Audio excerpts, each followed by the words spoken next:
Good morning and welcome into the show. It is Daniel Workman coming to you live from the Dream Edge Coast. This is your 6 a.m. super early morning wake-up call in all time zones in between and around. In today, at the beginning of the show, over the last couple days, wake up U.S. soccer. And on Monday's show, we got into a little bit of the overview and why we have some of the issues that we have, and some of it comes down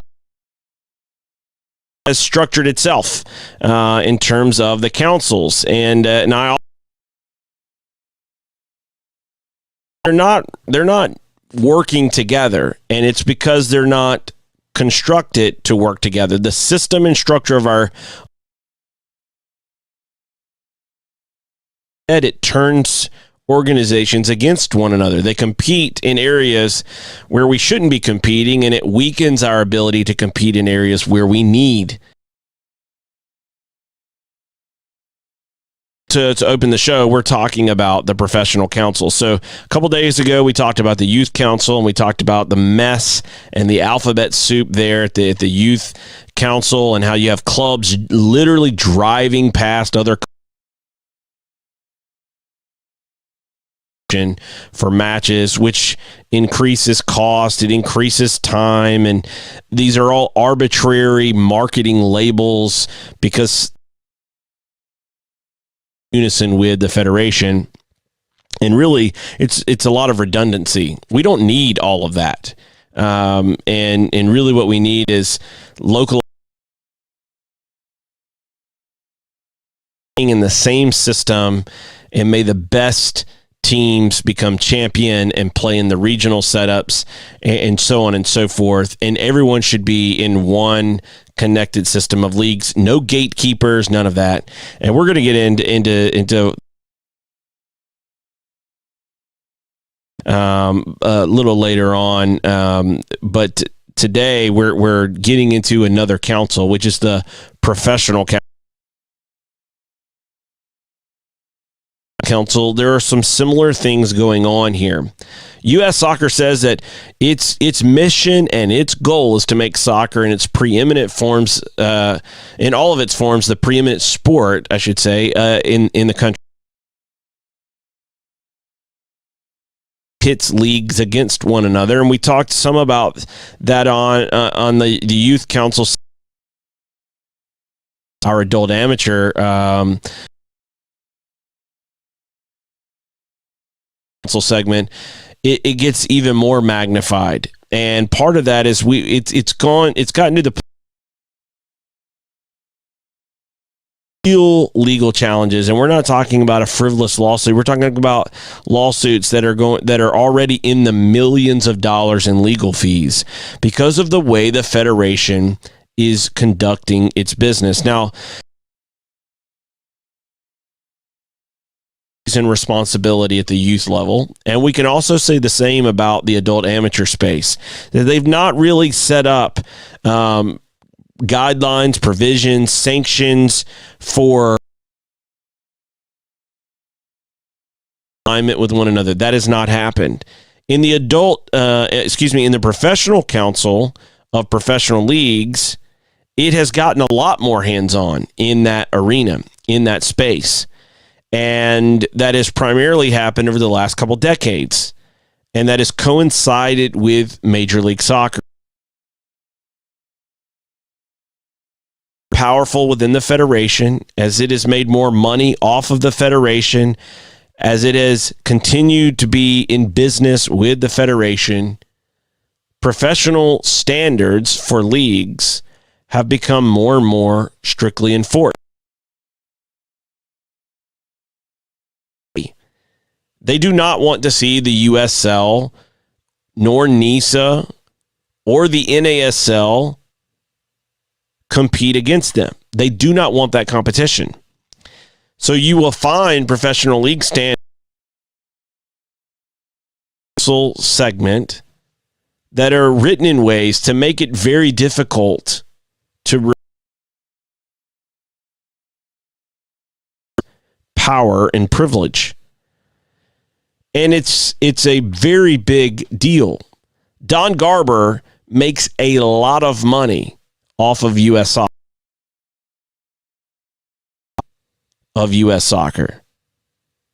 And when I say a lot of money, I'm talking about millions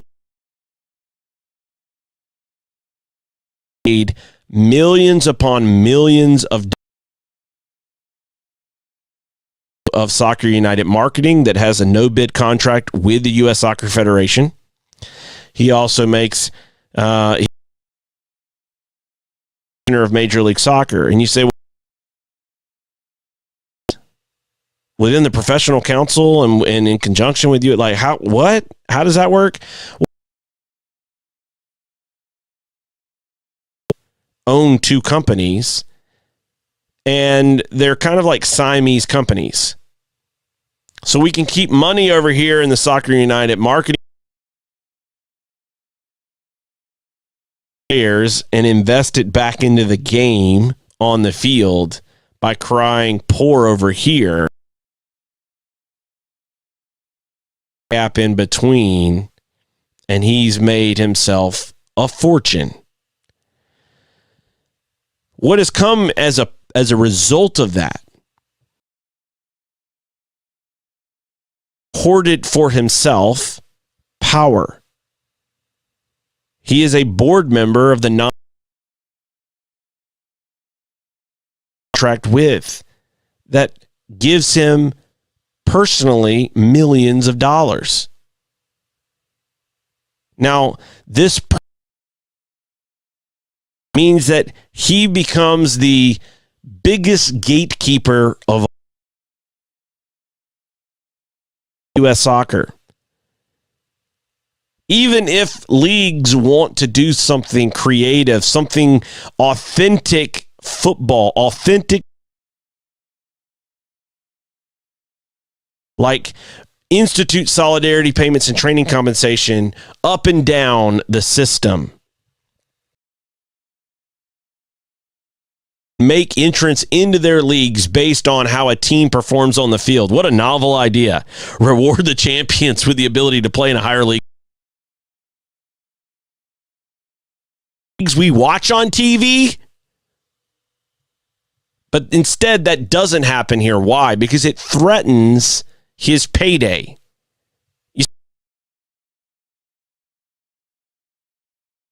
He makes money off of keeping others at. That's how he's the reason why when Don Garber says this is $1 lost, it's why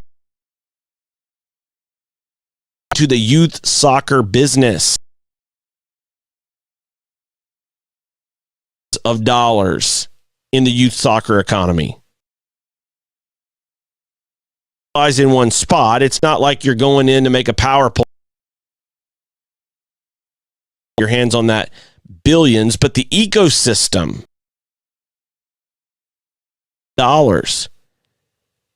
Why wouldn't Major League Soccer want to get in there and control that space?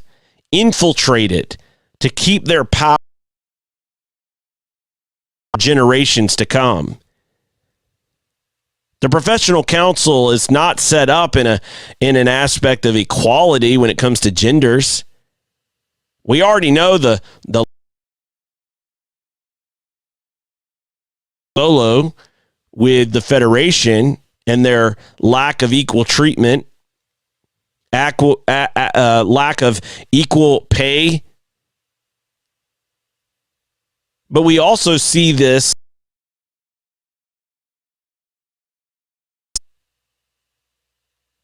West Virginia Soccer Association submitted a policy proposal that would ensure that professional women's leagues were treated equally to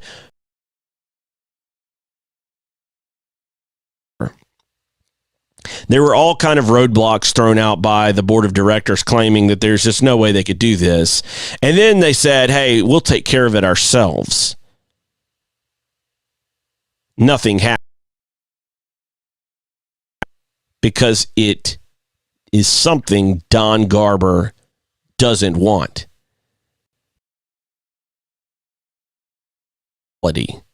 When it comes to women's soccer, we would have equality. Simple. If you're looking at the U.S. Soccer Federation and thinking that the fight is who you think it is with, the person who holds the power and the cards within that professional council, he's the one who doesn't want to see the NWSL be treated equally. He's the one who wants. And as we were talking about yesterday, that if you were an amateur club in a community in your city, and you were to win, and you were to play your way into a regional league, and you start to build a real organization that has support, has community, and say, hey, look, man, let's start paying our players. Let's start putting more money into this. This thing is. Now you get to a professional level. Well, in the rest of the world, that would be a great thing. Best scenario. There are roadblocks and hurdles one after another. You have net worth ownership requirements. You have based on whether you're good enough, not based on whether you earned it on the field, but whether the country club extends you an invitation. Now, I don't know about you, but that doesn't sound like competitive merit to me.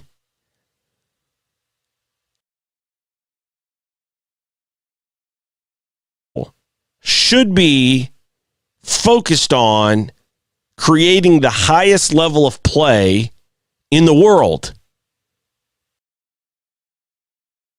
World dreams of coming to play. And it should be where every club in America aspires.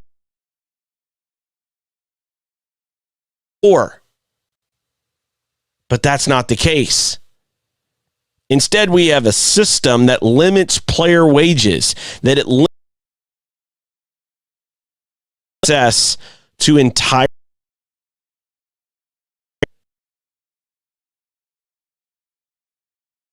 at the federation level, gatekeepers.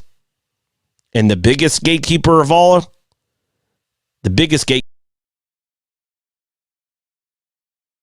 sponsor for the show today is ductigbrand.com, DUKTIG brand.com.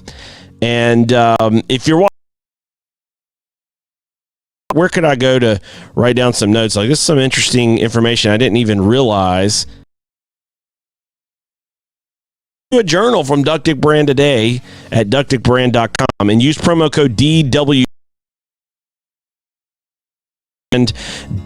We'll be right back after the break with part 2 of our interview with Vince.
welcome back into the show. Thanks for tuning in. As always, we are joined by Vince McConnell of McConnell Athletics. He is a personal performance coach and full disclosure. And I've seen his work up close, and I wanted to bring him on the show to talk a little bit about working with and training athletes.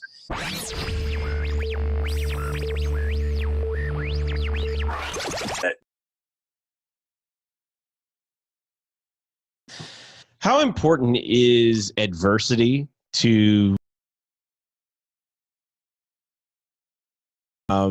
this concept of adversity? It could be your home life. It could be the fact that you were not the biggest, fastest, strongest when you were smaller. It might be, the financial situation in your family. I mean, there's all sorts of things. It could be the fact that you don't win every trophy as a kid and it drives you, whatever the case may be. But how important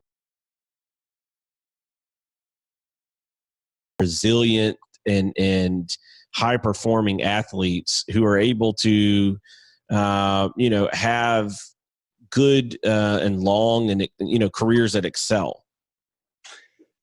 I'm not going to give you the popular answer with that, because the popular answer would be it's better. Adversity is always a good thing. Well, how much adversity? In other words, where do we define for a kid to be without? The reality is I've trained plenty of kids that have lived in adversity, that are loaded with talent, that wind up in really bad situations in their adult life. So they did not benefit from the adversity. I've known kids that have dealt with adversity that have thrived. I've known kids that did not have much adversity. They pretty much lived, without any concern about knowing where anything was ever going to come from, that turned out not only to be good athletes, great athletes, ended up. If adversity can eliminate indifference, it's a good thing. Creates indifference, it's a bad thing. So indifference, and the reason that I keep bringing that word, have come from a single home family, your mom's maybe working 4 jobs, you've got siblings that are all in trouble, you got the worst of the worst environment. And if that causes you to have a chip on your shoulder and to look at life like you've gotten the raw end of the deal, you take that mindset, it's not productive. It does create a certain sense of, well, I'm just gonna be in control of my life by sabotaging it, because people want control more than anything else. They want to be. And that was, I'm trying to think, the other day I was on a podcast and we were talking about that very topic, about where when things, there are one or two ways. You can either respond to that in a productive way about, okay, this is what I'm in control of, or you can look at it as, I'm going to gain a certain sense of control. It's like if you're that hadn't happened, well, I'm going to take control, I'm going to puncture the other 3. It's like, okay, now where have you gotten? You feel there's a certain sense of feeling like, okay, now I'm back in control, because example, but adversity you can't depend on adversity. Like when somebody goes, if I'd never worked as hard as and I go, okay, that may be true, but the reality is you could have had that without Daniel. Somebody may have responded and they may have been indifferent, and that led to them getting the injury. Side, and then they're better off. And then you have the other side of that, where somebody could be doing everything that they needed to do right, and then they, in an indifferent way of like, well, I guess this isn't for me. I guess I shouldn't have, I guess sports is just not for me because I've been working so hard, and then this happens. So, spur on greatness, but it all comes down to that word of indifference. Indifference is going to be the deciding factor. So eliminating indifference more so than adversity in terms of to be successful is eliminating indifference more than embracing adversity, if I'm understanding. Correct.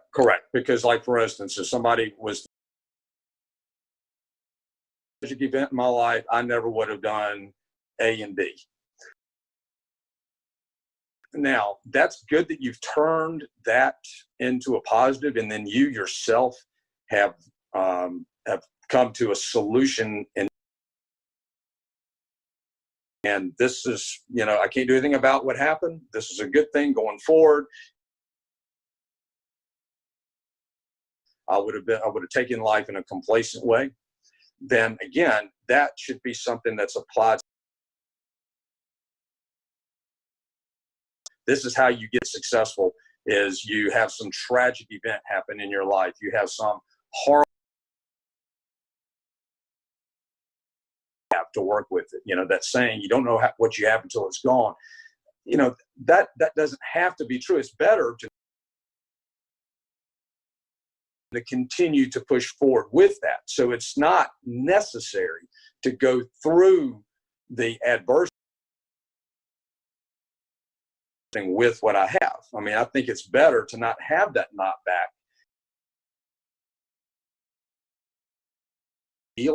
But there are ways that we can get that across to individuals, especially with athletes, is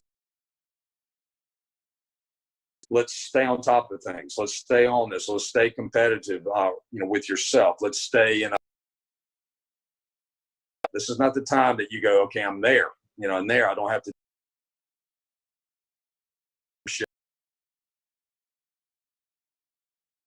I'm good. It's like, no, now you've got to apply yourself in the very same way that you did. To turn it up a whole nother level of accountability. Then the thing about the adversity, it's like, okay, where am I in my mindset of what I need to do today? Do I need something, adverse to happen? And that's the question to ask an athlete that has not hit that adversity yet, and say, this is where we are. This is where you want to go. These are the steps that you need to take. Do you need to have this taken away for you to be able to? Sure question to ask. But the thing is, if a kid is old enough to be able to respond to adversity in a beneficial way, and go, hey, you're right. It's like, okay, don't do your homework. These are the consequences. Do you need to have? It's like, goes right back to the keep it simple when you're communicating this, even speaking in metaphor or symbolically as opposed to the specifics. In other words, you don't need to go up to a kid and that to happen that maybe is specific to them. Talking generalities so that they don't talk about it in a way of do you need to spill that off? Look, that's right. Then you wish that you had it to drink, that kind of thing. It's right. kind of speak in a way where they kind of go, hey, that makes sense. Go bring it back here. You don't need the quote adversity of spilling your drink and not having it to go, darn, I wish I let that happen. So it's more about that. Are you always in control? Absolutely not. But as long as the athlete, as long as the individual is taking a proactive,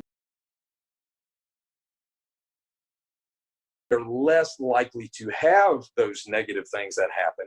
And if they do, they're going to respond before, do the self-sabotage and go, okay, well, that just means, I'm not supposed to, pursue this career. I'm not supposed to play this anymore.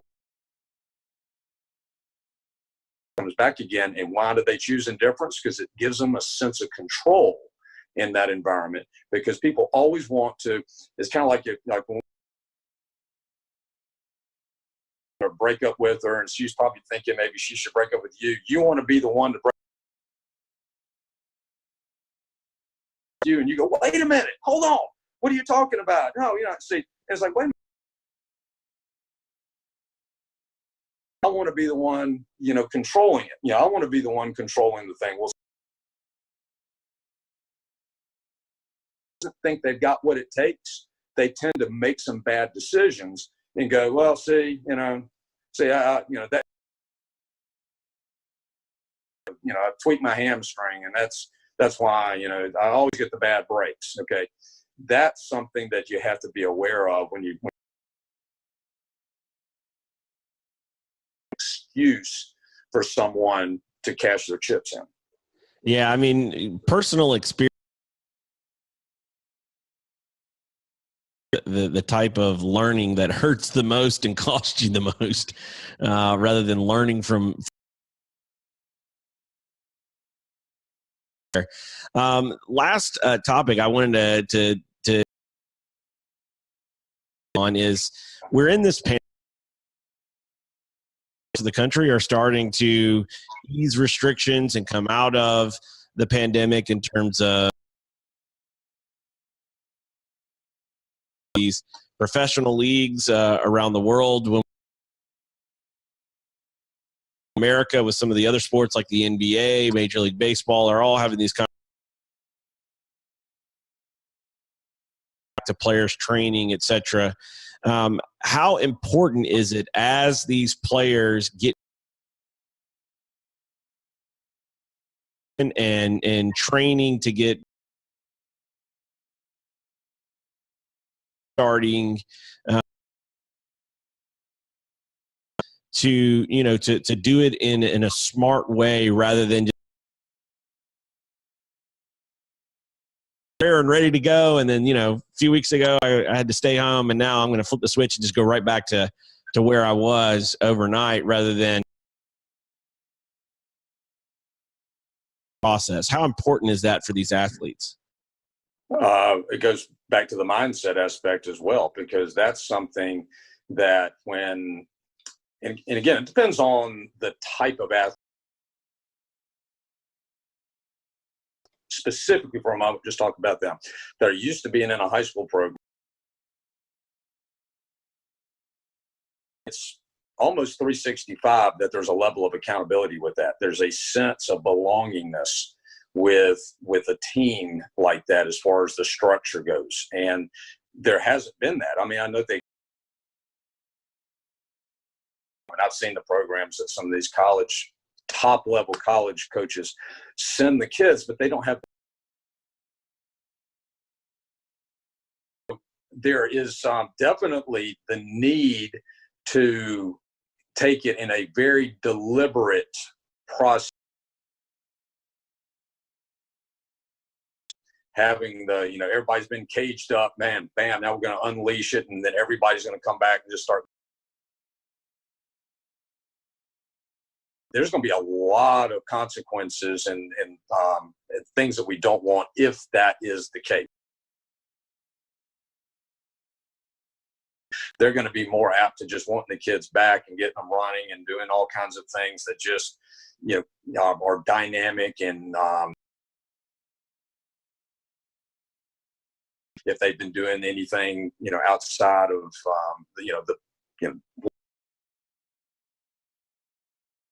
or however we want to, whatever situation they've been in. But the point is that the deliberate step, physical standpoint, are not only going to help you from a physical aspect, but they're going to help you psychologically to be able to develop that momentum.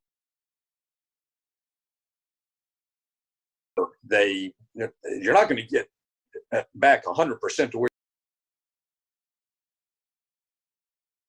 as close to that degree as possible. And you don't do that by skipping steps, where you go, okay, we've missed 2 months. Now we got. That would be the most unwise thing that they could do. I believe that most of the kids are going to be excited to be back to some type of normalcy. So you're not going to have to reel them in from a motivation. Use that excitement or that amazing amount to go, okay, we just got to test them. We got to see where they are. Get in the winter and in the spring, we got to just go fast forward. Needs to be almost, when I say not at a beginner level in the sense where there's not a training effect, but there definitely needs to be one where you're like, we're going to take 2 weeks and we're going to just show up. Some, get the mobility back, get our movement patterns where they need to be from a strength standpoint.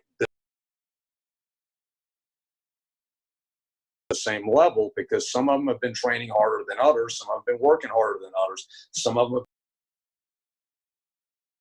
have an individual that they are on a day-by-day basis, and then make the step progressions that way. From a team standpoint,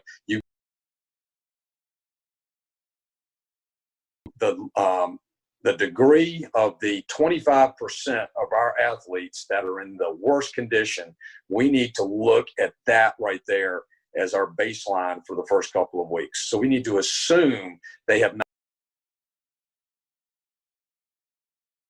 end up having adverse effects, whether they're injuries, and you certainly can't afford now with all this time missing, or missing all this time, having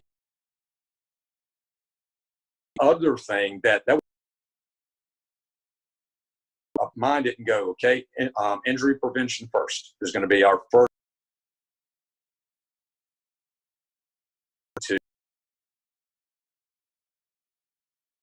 That's a real challenge, because you really don't know what they've been doing compared to them used to being in a program. Then these multi-sport athletes, they're used to playing sports. And yeah, you can go out and run in the neighborhood and do things like that, but it's not the same when you're within the environment of that sport. Looking at where we are, I've just, a lot of fans are hoping, okay, they got to get back in the groove. Nutritionally too, Daniel. I mean, that's another thing, is that some of these kids, you don't know what they've been. You don't know.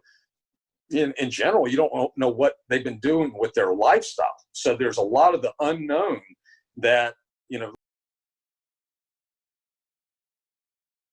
talked about a lot, haven't been discussed much, and for, whether it's for political reasons or what have you. But the thing is, there's a group of these 3 to 5 star athletes that were used to having things, there for them. These are guys that have been at college, then they go back home, and then they go back to that home environment that they might not have been in 3 years.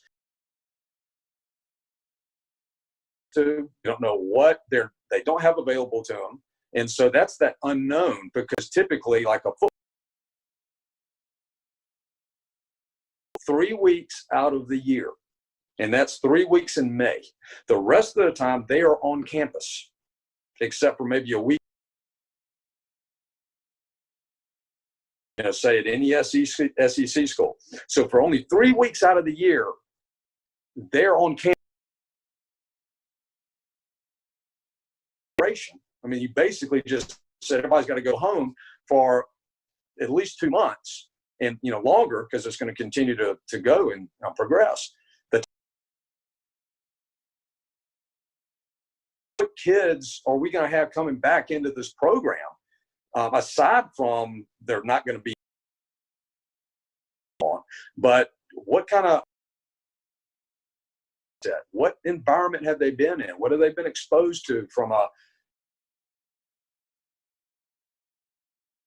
mean, those are things that are a great concern that nobody seems to want to touch on, because they're like, oh, well, you say that, then you're starting to, talk about things.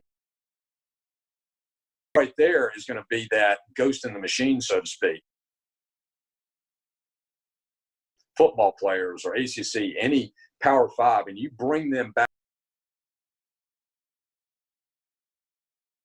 There we go.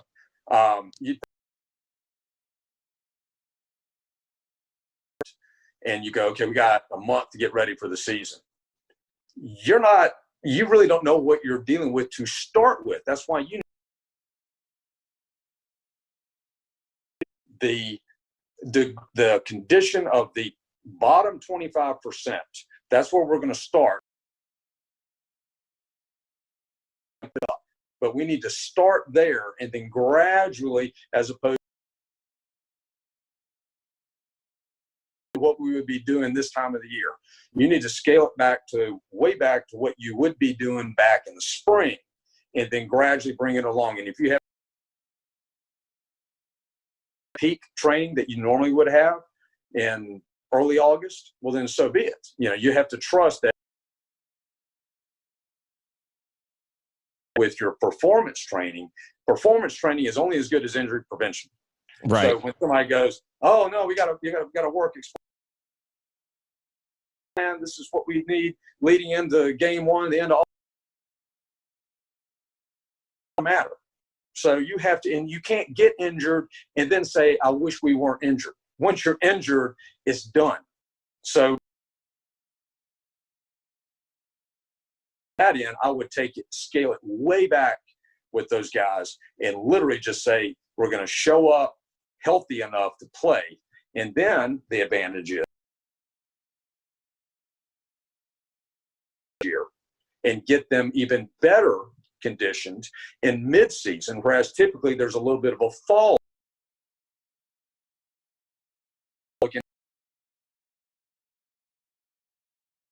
September, we're going to be at our best probably somewhere in October now, but going to be in a better peak condition than we would be than we would be otherwise. See, again, you turn a negative narrative into something positive. Kind of diet and nutrition and different things that these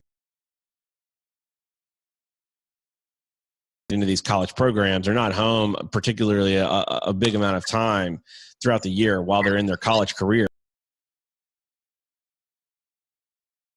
When he was swimming in the Olympics, and the amount of calories that that guy was consuming to be able to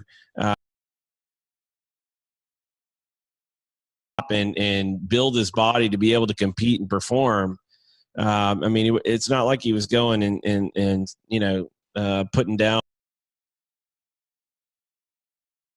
It was tons and tons of calories, but it was all about fuel and refuel to get him back in the pool. Part of obviously the mental piece that we've talked about today, as well as the physical piece, but reminded me a little bit of some of the things he's talked about play a large part of that, along with sleep and rest.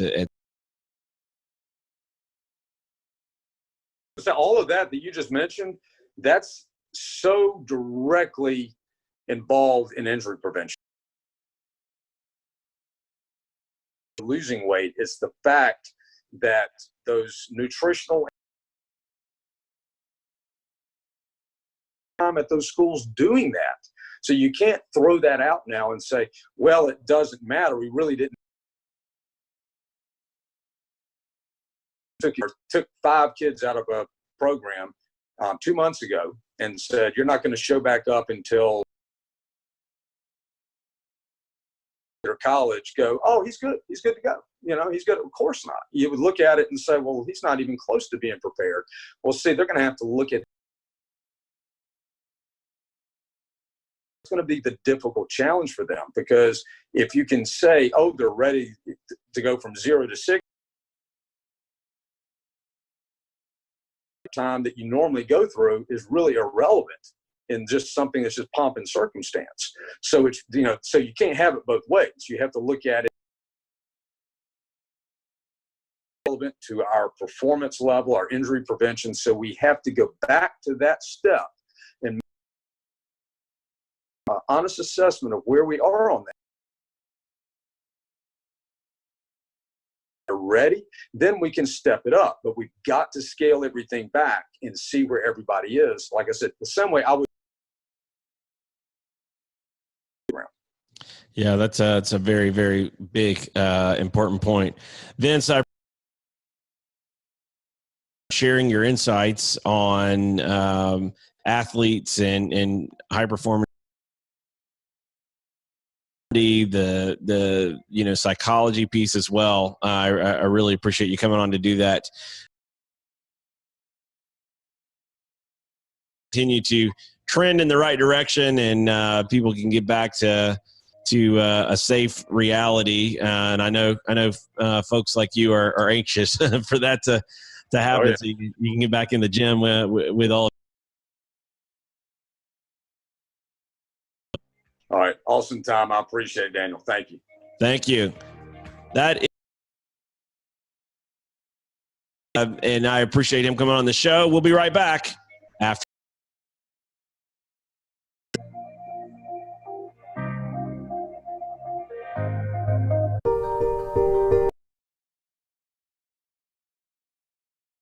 Woman, no child should ever have to drink green water. In it.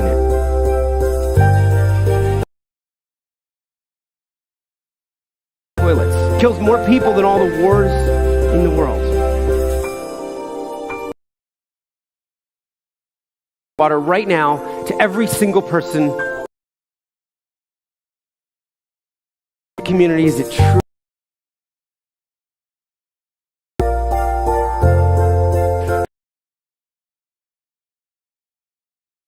That you had truly impacted the life of a family, of a community, of a region. There was either clean water or there wasn't. We believe in a world where every single person has clean and safe water to drink, and we will continue fighting until that happens.